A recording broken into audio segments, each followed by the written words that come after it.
Salut la machine et j'espère que tu es au top. Dans cette vidéo, on va voir les différents types de mouvements. À commencer par le mouvement rectiligne uniforme et le mouvement rectiligne uniformément varié. Alors qu'est-ce qu'on va faire? On va d'abord voir les caractéristiques de ce mouvement, puis on va faire des petites applications pour pouvoir comprendre comment graphiquement sortir les informations nécessaires pour analyser ces types de mouvements. Allez, on est parti.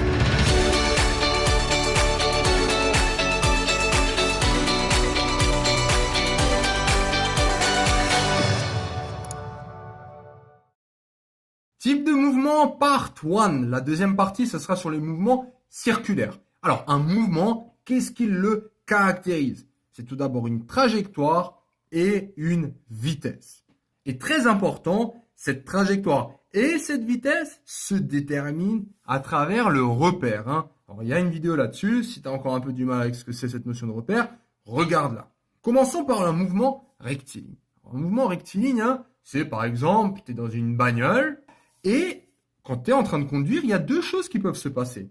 Soit tu es à l'arrêt, on va dire au début tu rentres dans la voiture, donc il y a cette phase de démarrage, tu accélères, c'est parti. Ou bien tu es ce qu'on appelle en croisière. En croisière, c'est on va dire, tu es sur l'autoroute à 100 km/h et tu ne changes pas. Tu es tout le temps à 100 km/h. Donc c'est ce que je vais appeler la vitesse de croisière. En fait, il y a deux étapes là-dedans. Il y a deux différents états qu'on va voir maintenant. Le premier, on va commencer par le mouvement de croisière. Donc, c'est ce qu'on appelle le mouvement, le MRU, mouvement rectiligne uniforme, MRU. Bon, là, je l'ai mis à l'envers, mais c'est la même chose. Par exemple, là, si j'ai le sens de la voiture et que moi, je prends une photo toutes les 1 seconde. Je suis sur la route. Donc, tu vois, là, je suis en train de parler du référentiel. Donc, je me situe sur un référentiel terrestre, sur la route, et je vois une voiture passer, et toutes les secondes, je prends une photo. Boum, boum, boum. Ce qui va se passer, c'est que la distance, là, cette distance, elle sera toujours régulière. Donc, j'aurai tout le temps, là, on va dire, je sais pas, 20 mètres, ou j'en sais rien, je dis n'importe quoi. Donc, ce qui est important, c'est que la variation, donc là, les positions sont tout le temps les mêmes. Donc, l'espace est tout le temps la même chose. Et en fait, ce qui se passe, c'est qu'au niveau de la variation, de la vitesse, on va voir que c'est une variation constante. Alors, un peu plus techniquement, comment il faut comprendre ça? Donc, pour le MRU, comme la vitesse est constante, il n'y a pas justement de variation de vitesse. Et petit rappel, il y a une vidéo là-dessus aussi, on sait que l'accélération, c'est rien d'autre que ce truc qui te paraît bizarre. Cette formule-là, ça veut juste dire, entre guillemets, c'est la variation de la vitesse sur la variation du temps. Qu'est-ce que ça veut dire concrètement? C'est si je te mets dans une voiture et que j'accélère quand tu es dans la voiture, tu vas sentir, tu vas te sentir un peu rentrer dans le siège peut-être. Donc là, c'est qu'il y a une variation de la vitesse. Cette variation a entraîné, donc dès qu'il y a variation de la vitesse, ça veut dire qu'il y avait une accélération. L'accélération était positive si j'accélère. D'un autre côté, si tu es dans la voiture avec moi et d'un coup je freine, tu vas partir un peu vers l'avant.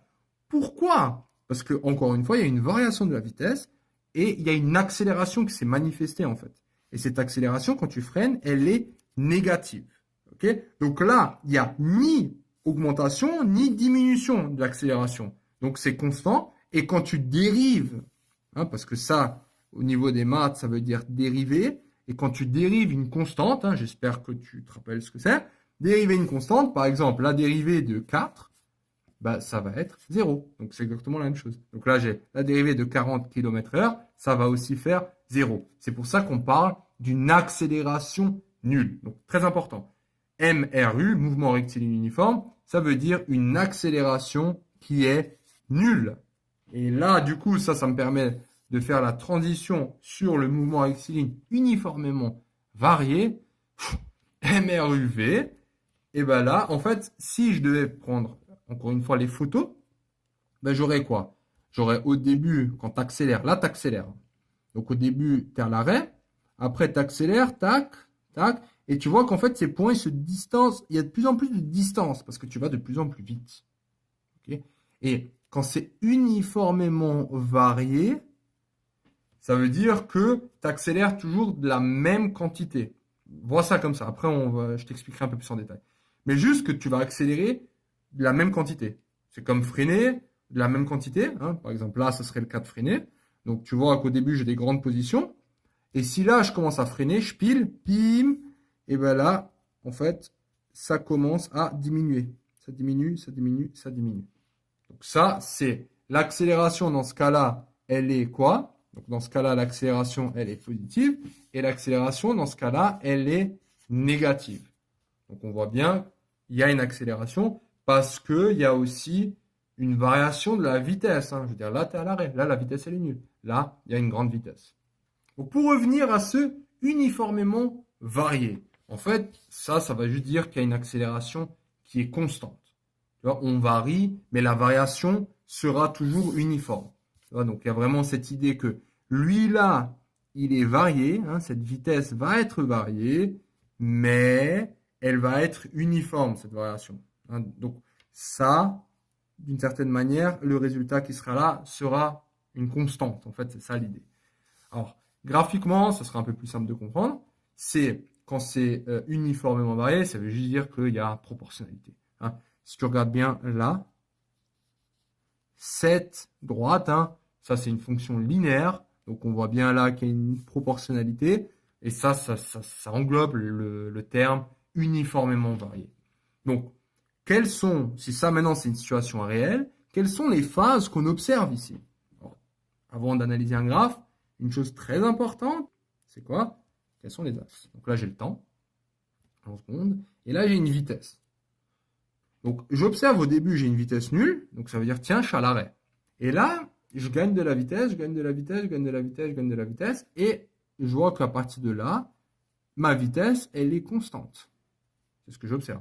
Donc là, il y a une espèce d'augmentation, augmentation proportionnelle, linéaire. Et ensuite, j'ai quelque chose de constant. Alors, par rapport à la réalité, on peut déjà dire que cette première phase, ce serait quoi? Ce serait justement une accélération constante. Hein, et je te rappelle, pourquoi? Parce que l'accélération, c'est bien la variation de la vitesse sur le temps. Donc là, on voit bien que cette variation, elle est uniforme, en fait, si tu veux. Tu vois, on varie tout le temps. C'est tout le temps, tu vois, c'est cet escalier, quoi. Bah, c'est proportionnalité, j'ai pas besoin de te rappeler ça, quoi. Après, au niveau de la deuxième phase, ben, on va tout simplement avoir une vitesse constante, tu vois. Et là, c'est la vitesse qui est constante, pas la variation. La vitesse est constante. Du coup, si la vitesse est constante, c'est rien d'autre que un mouvement rectiligne uniformément varié, qui au passage a une accélération égale à 0 parce que exactement on dérive une constante. Alors maintenant, graphiquement, comment déterminer les valeurs, en tout cas pour le mouvement rectiligne uniformément varié, des vitesses? Comment on fait? Tiens, dans la première phase, donc commençons par la deuxième phase, la plus simple. Quelle est la vitesse ici? Quelle est la vitesse constante? Il suffit d'aller voir. Allez, 35 km/h. Mètres par seconde, pardon. Donc 35 mètres par seconde. Là, ça vite, ça va. Donc la phase numéro 2, hein, on sait que là, il y a une vitesse de 35 mètres par seconde. Ok, très bien.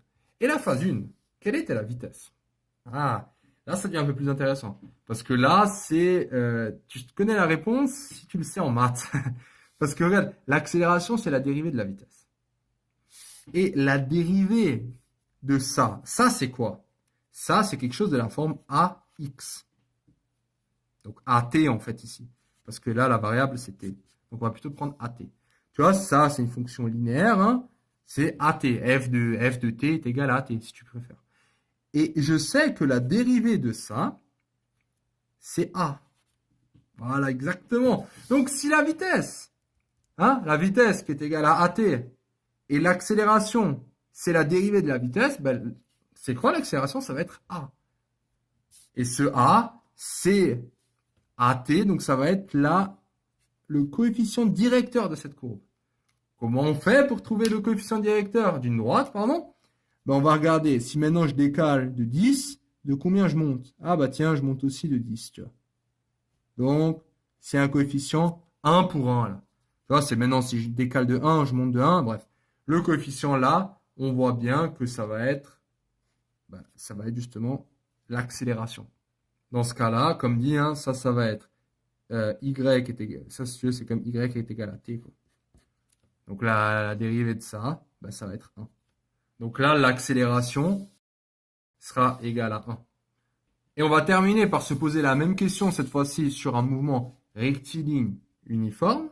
Donc, voici un exemple. Bah là, on sait une chose, hein, on sait que vu que c'est uniforme, hein, bah au niveau, il y a la vitesse est constante, exactement, donc l'accélération est nulle. Donc ça, c'est ce qu'on sait. Première chose, c'est ça. Comment on fait pour trouver la vitesse à partir de ça? Bah, ça va partir de ce rappel. On sait que la vitesse, à son tour, c'est la dérivée de la position. Donc, la vitesse est constante, il suffit de déterminer en un point. Ok, t'es d'accord avec moi? Bah oui, bah là, la vitesse, tout ça là, c'est constant. Donc au final, pardon, là on est dans ce cas-là, pardon.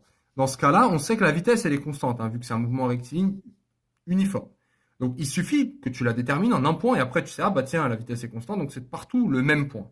Donc c'est partout la même vitesse. Exactement. Donc moi, je choisis maintenant, tiens, je vais m'intéresser à la vitesse au point 3. Donc là, par exemple, je sais que ça va être ma première valeur, ma deuxième, ma troisième, ma quatrième, ma cinquième, ma sixième. Moi, ce qui m'intéresse, je vais m'intéresser au point 3. Donc je prends la vitesse au point 3.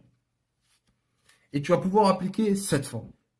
Alors cette formule, ça, c'est rien d'autre qu'une x4 moins x2, c'est juste une variation au niveau de x. Et là, ça va être le temps entre la variation. Entre 2 et 4, bah, tu vas avoir, oui, tu vas avoir 2 unités de temps. Donc, tu vas prendre 2 fois la variation. Donc, voilà, là, je vais faire avec le dessin. Donc, si maintenant, j'ai dit que je veux la variation au point 3, donc 1, 2, 3, voilà. Pardon. Donc là, j'ai 0, 1, 2, 3, voilà, exactement.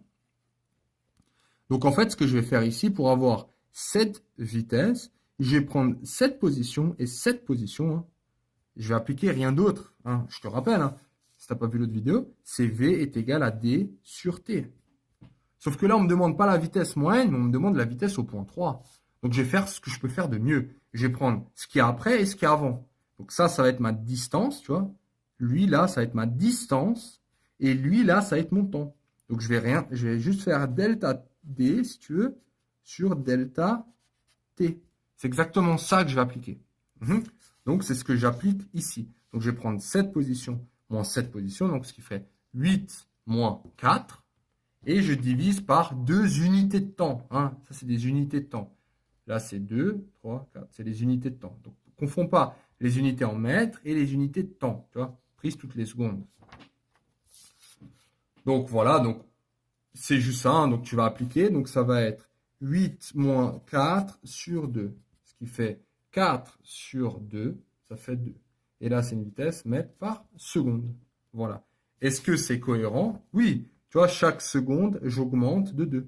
2, 4, 6, 8, 10, 12, 14, 16. Et voilà. Alors, au cas où, hein, ça, c'est ce que tu dois observer parce que tous tes exercices vont découler de ce qu'on vient de faire là. C'est qu'une accélération, ça sera exactement la même chose. Tu vas prendre la vitesse après moins la vitesse avant sur 2 fois le temps. Et au niveau de la vitesse, c'est exactement ce qu'on a fait. Les positions, tu peux aussi les déterminer graphiquement. Donc, ça, c'est juste les structures des exercices types que tu auras. Voilà. Félicitations d'être arrivé jusqu'au bout de cette vidéo. Cette vidéo t'a plu? Ça tombe bien, il y en a encore. Sur matrix.fr, tu peux non seulement télécharger le résumé de cette vidéo, mais aussi retrouver tout ton programme avec plein d'exercices corrigés étape par étape. Tu peux aussi défier tes amis dans des jeux et te mesurer à la communauté Matrix pour gagner un cadeau tous les mois. On se retrouve sur matrix.fr.